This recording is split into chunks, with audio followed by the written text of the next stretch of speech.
오늘 말씀의 내용은 이제 전쟁 가운데서 아말렉과의 전쟁 가운데서 마무리 부분에 해당하는 것이고, 또 우리 사무엘상 중요한 부분이 이제 사무엘의 인생으로 시작하잖아요. 그러다가 사울의 인생이 등장합니다. 사울의 인생 가운데서 전반기가 일단락되는 것입니다.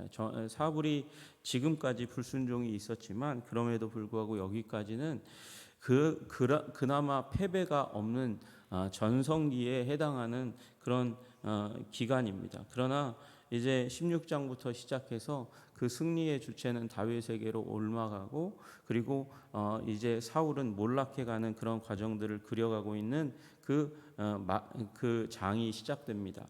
그래서 15장이 이제 분기점, 한 매듭이라고 얘기할 수 있습니다. 그 가운데서 제가 어제 언급하지 않았던 하나의 에피소드, 그리고 오늘 본문 부분을 함께 나누고자 합니다. 사무엘이 이제 돌아가려고 했습니다. 사울의 얘기에도 불구하고 하나님께서 이미 버리셨기 때문에, 그리고 그 버리심에 대한 실망이, 가슴 아픔이 너무도 사무엘에게 사무치는 것이죠.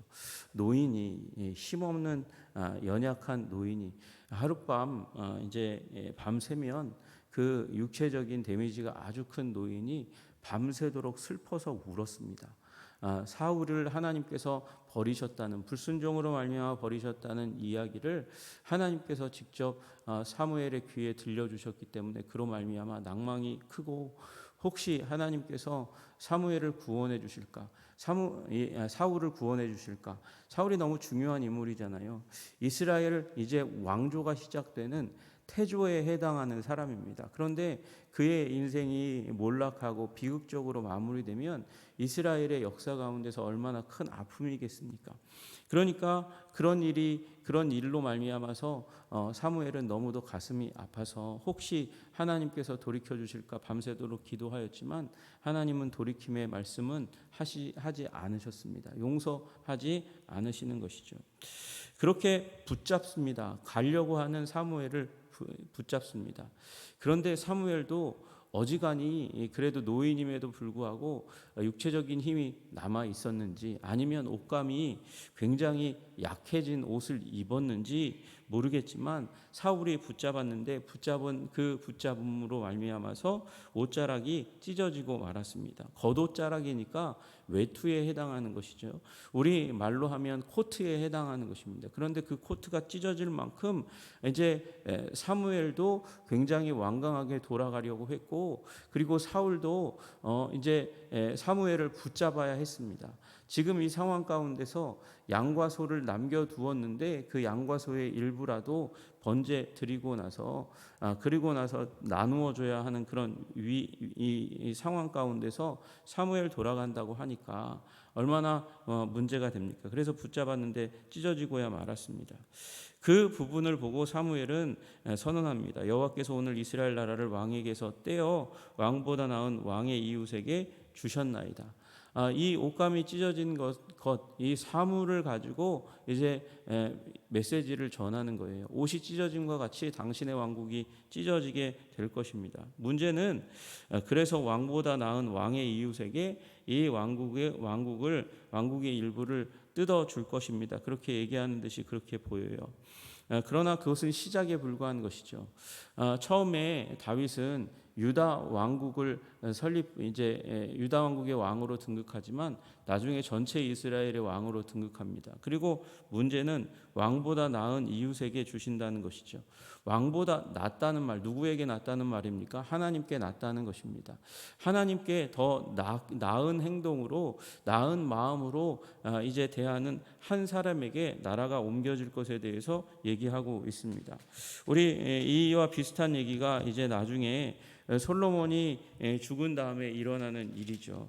그 가운데서 르호보암이 이제 왕위를 이제 이었지만 그 여로보암이 나갈 때에 실로 사람 선지자 아히야가 길에서 그를 만나 가지고 이제 자기가 입은 새 의복을 이제 12조각으로 찢고 그 다음에 10조각을 여로보암에게 주면서 네가 열 조각의 왕, 이 민족의 족속의 왕이 될 것이다. 그러면서 이제 선언하는 장면이 나옵니다. 그렇게 옷 조각이라는 것이 나라를 상징하는 것으로 그렇게 표현하면서 떼어 왕보다 나은 왕의 이웃에게 줄 것입니다. 그러니까 이웃이니까 이방 민족이 아닌 거예요. 이방 민족이 이스라엘을 점령하고 그래서 빼앗아서 그 이스라엘의 왕노릇하는 일이 일어나지 않고 당신보다 나은 이웃에게 이 나라를 넘겨줄 것입니다. 그렇게 얘기하죠. 그러면서 하는 말이 이스라엘의 지존자는 거짓이나 변개함이 없으시니 이는 사람이 아니심으로 결코 변개하지 않으심이니이다. 그렇게 이야기합니다. 여러분 이건 하나님의 속성에 대한 말씀임과 동시에 사울의 성품이 속성이 지금 이와 반대라는 것을 이야기하는 것입니다. 하나님은 결코 변개하시지 않는 하나님, 변함없으신 하나님, 변함없는 진리의 하나님이고 사랑의 하나님인데 당신은 변했습니다. 그 진리와 사랑의 하나님 앞에서 당신은 변하고야 말았습니다. 변질되었습니다라고 얘기하는 것입니다. 여러분 우리 변해야 됩니다. 우리는 좋은 방향으로 변화되어야 됩니다. 하나님이 주시는 이제 말씀과 성령의 은혜로 말미암아 우리의 성품이 변화되어야 됩니다. 우리의 더럽고 치졸하고 추악한 죄성은 빠지고 하나님이 주시는 좋은 영향력을 받아서 우리의 성품이 변화되어야 하는 것입니다. 그런데 문제는 이 악이 더욱더 공고해지고 더 강력해지고 더 분명해지는 변질이 일어나는 게 문제입니다. 우리 그리스도인들도 그런 일들이 일어납니다. 누군가 어떤 목사님이 하는 얘기가 이런 얘기예요. 교회에 천사도 있고 마귀도 있다는 거예요. 천사 그렇게 착하고 선하고 좋은 헌신적인 분이 있는 반면에 또 교회에 마귀와 같이 아주 간악하고 점점 더 이제 거칠어지고 그리고 이 공교해지는 기술적으로 굉장히 악해지는 사람이 있다는 것입니다. 그게 교회 안에서의 혼란이라는 거예요. 여러분은 변질되는 사람이 아니라 성장하고 성화되는 그리스도의 사람 되시기를 주님의 이름으로 축복합니다. 그렇게 이야기하면서 거짓이나 변개함이 없으시니 하나님은 거짓이 없으신데 당신은 거짓이 있고 당신은 변질되었습니다 라고 이야기합니다. 여러분 거짓말로 말미암아 거짓말을 진실로 만들기 위해서 자꾸 변명하다 보면 그리고 장치를 만들다 보면 그러면 변질되는 것입니다. 포장하니까 그런 일들이 일어나는 것입니다. 사울이 계속해서 포장했습니다. 자기가 굉장히 종교적인 사람인 것처럼 그렇게 자기 자신을 포장했습니다. 전쟁의 자리 가운데 금식하라고 얘기하고 그 금식의 명령을 어긴 자는 내가 반드시 죽이겠다고 얘기합니다. 그게 요나단이라도 죽이겠다고 그렇게까지 이야기하는 일이 일어났습니다. 그런데 반대로 이제 또한 이 아말렉과의 전쟁 가운데서는 거룩해 보이고 멋있어 보이려고 좋은 짐승은 남겨둬라 하나님께 이제 사무엘과 더불어서 예배하자. 사무엘이 와서 아말렉 징벌의 때라고 얘기하니까 이제 사무엘의 마음이 풀렸고 하나님의 마음이 풀렸나 보다. 이제 자신의 왕권을 더욱더 공고하게 견고하게 만들기 위해서 그래서 또 사무엘과의 예배를 핑계로 해서 백성들의 눈을 의식해서 오히려 두려워했던 것 왕이 어떻게 두려워합니까? 두려워하기보다 그들에게 농공행상하려고 남겨둔 재물 이 양과 소와 그리고 이제 이 사무엘과 예배드릴 그 양과 소를 남겨두었던 것이죠. 예배를 위해서라고 얘기하는 거예요. 그리고 여기 30절에 나오는 대로 내가 범죄하였을지라도 앞에는 조금 회개하는 것처럼 보였지만 그러나 내가 범죄하였을지라도 내 백성의 장로들 앞과 이스라엘 앞에서 나를 높이사 내가 범죄하였더라도 나를 높여주십시오 높이사 그래서 이 예배하도록 당신 돌아가서 같이 예배하도록 하여 주십시오 그렇게 얘기합니다. 그런데 이제 이 말에 갑자기 사무엘이 마음을 돌이킨 것처럼 보이는 행동을 합니다. 사무엘이 돌이켜 사울을 따라가매 사울이 여호와께 경배하니라. 사무엘이 돌이켜서 가서 예배를 드려 준 것 같아요. 그런데 왜 사무엘이 갑자기 완강하게 그렇게 옷이 찢어지기까지 사울이 얘기하는 그 간청을 들어주지 않다가 갑자기 이렇게 돌변하는 겁니까? 사무엘도 이 마음이 뭐 어디 요동해서 변해서 이런 일이 일어났을까요?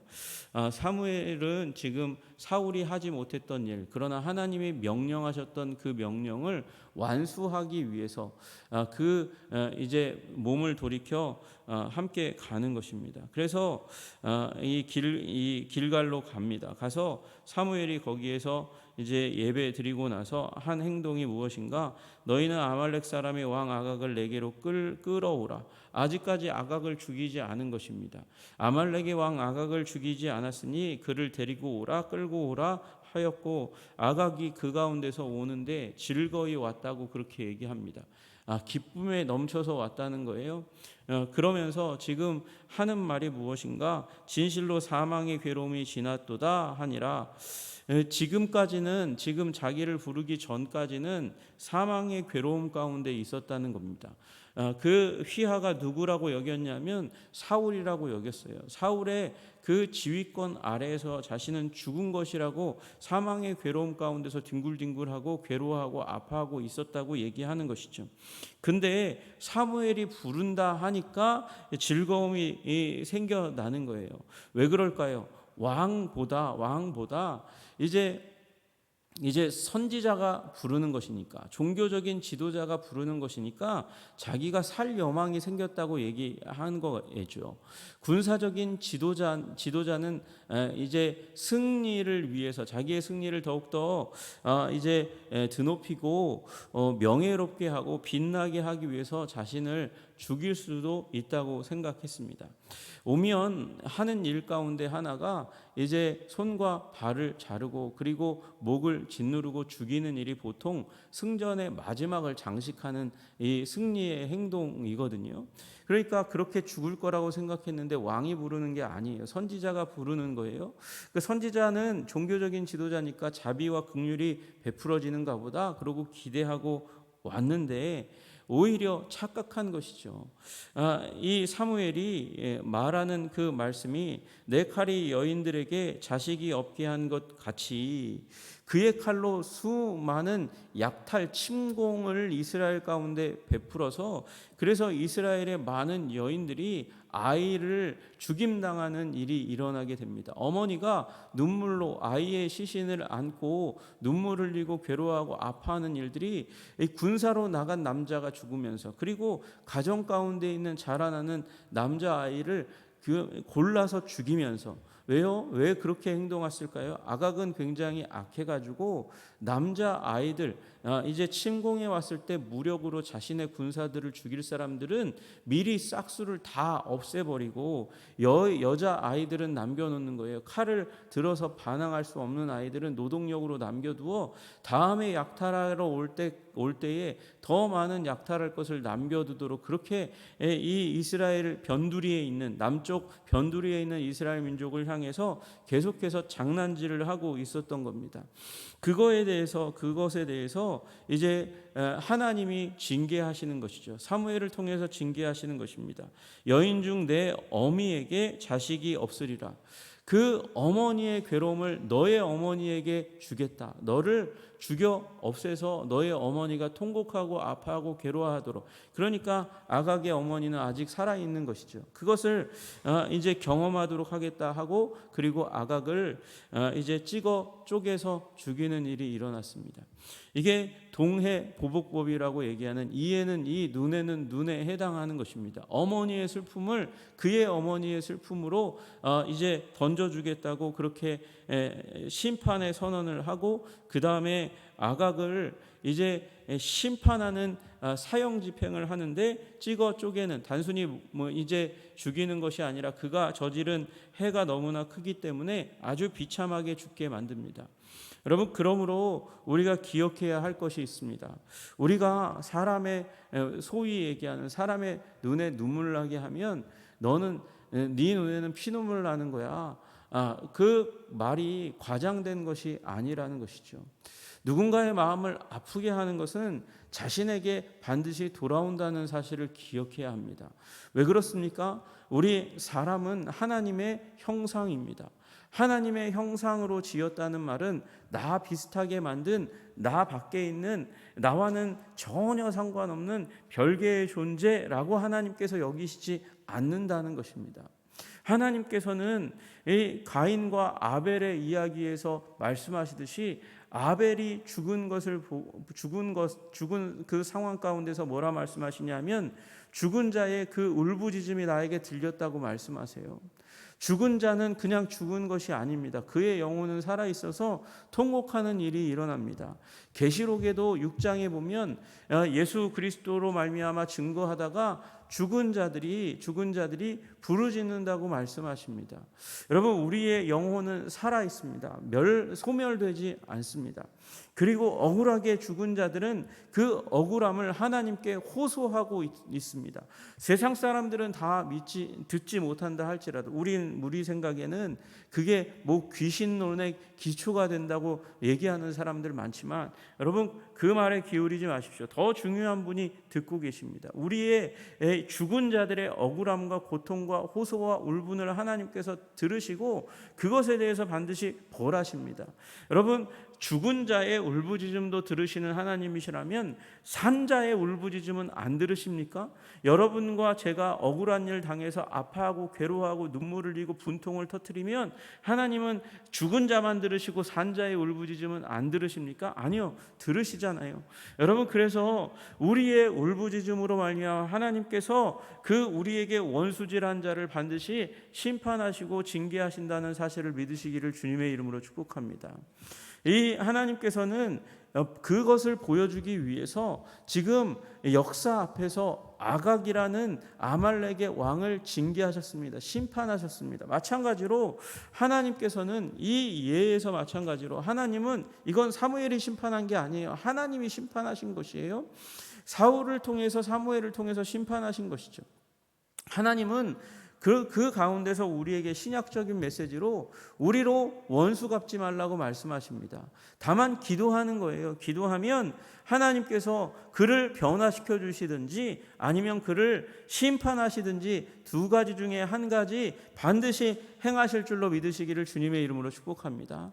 그래서 괜히 우리가 원수를 향해서 증오의 마음과 괴로움의 마음을 가지고 그래서 우리를 더럽히지 말고 원수 갚는 것을 하나님께 맡길 수 있는 담대한 하나님의 사람 되시기를 주님의 이름으로 축복합니다.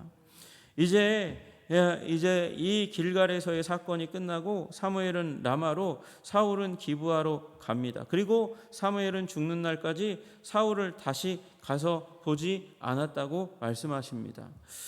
이제 사무엘과는 완전히 결별한 것이에요. 사무엘이 시대를 바꾸었습니다. 사무엘로 말미암아 온 시대는 하나님의 음성을 듣는 한 사람으로 말미암아 하나님의 통치 가운데 들어가는 새로운 시대가 열린 거예요. 근데 사울은 그 사무엘과 결별했습니다. 이제 하나님의 음성을 듣지 못하고 하나님의 뜻을 감지하지 못하고 자기 소견에 옳은 대로 살아왔던 그 길을 계속해서 걸어가 몰락의 길을 걸어갈 것을 몰락하게 될 것을 이제 이야기하는 것이죠. 사울이 슬퍼합니다. 사무엘이 사울을 인해서 위하여 슬퍼했다 그렇게 말씀하십니다. 그리고 여호와 하나님께서도 사울을 향해서 후회를 바라십니다. 하나님도 사무엘도 슬프고 아프고 괴롭고 후회하십니다. 멀쩡한 건 누구예요? 괜찮은 건 누구예요? 사울만 괜찮아요. 사울만 아무 문제 없는 것 같아요. 사울이 문제의 근원인데 여러분, 우리가 기도의 사람 되고 기도 응답의 사람이 되어야 하는 것이지 기도의 제목이 되어서는 안 되는 겁니다. 여러분, 우리 근심의 제목 되지 않으시기를 주님의 이름으로 축복합니다. 사람의 걱정거리가 되어서 우리가 더욱더 성장의 기도 제목으로 설지언정 우려와 아픔과 괴로움과 혼란의 기도 제목이 되지 않으시는 여러분 되시기를 주님의 이름으로 축복합니다. 특히 나는 괜찮아. 아니요. 그런 사람이 제일 위험한 사람이에요. 나는 괜찮다고 여기면 안 됩니다. 나는 이만하면 괜찮지라고 여기지 마세요. 사울만 괜찮아요. 여기서 사무엘도 괜찮지 않고 하나님도 괜찮지 않아요. 사울만 괜찮아요. 나는 이 정도면 괜찮지라고 여기면 거기에 문제가 있는 것입니다. 여러분, 우리 자신을, 우리의 내면을 나는 문제거리라고 여기고 하나님 앞에 나아가야 다른 사람들 앞에서 내가 근심거리, 걱정거리, 기도 제목이 되지 않는 것입니다. 우리 하나님의 자비와 긍휼과 은혜를 의지해서 오늘도 주님 앞에서 온전하게 서가시는 주의 백성 되시기를 주님의 이름으로 축복합니다. 기도하겠습니다. 하나님 아버지, 사울이 잘못된 길을 걸어감으로 말미암아 옷이 찢어짐과 같이 왕국이 찢겨지고 그리고 빼앗길 것에 대해서 말씀하셨습니다.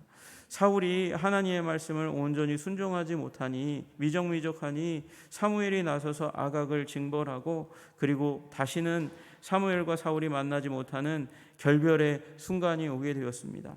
주님, 우리는 하나님의 종과 그리고 하나님과 결별하지 않도록 주님 도와주시고 인도하여 주시옵소서. 주님 가까이 하게 하여 주시고 주 음성 듣게 하여 주시고 그래서 주님의 음성 없는 인생 살지 않도록 주님 도와주시고 인도해 주시기를 간절히 소원합니다. 원수 갚는 것 오직 하나님께 있음을 믿고 하나님 주님의 말씀과 성령의 인도하심에만 반응하는 하나님 우리의 마음이 주님 앞에서 열리고 성장하는 존재 될 수 있도록 주님 붙들어 주시고 인도하여 주시옵소서. 위기감을 가지고 나의 영혼과 삶에 대해서 위기감을 가지고 살아가게 하여 주시기를 간절히 소원합니다. 사울처럼 무감각하여 자신만 문제가 없다고 하는 그 인생 하나님이 후회하시고 사울이 위하여 눈물로 슬퍼하며 기도하는 그런 사울의 인생과 같지 않도록 주님 우리를 붙들어 주시고 인도하여 주시옵소서. 예수님 이름 받들어 기도드리옵나이다. 아멘.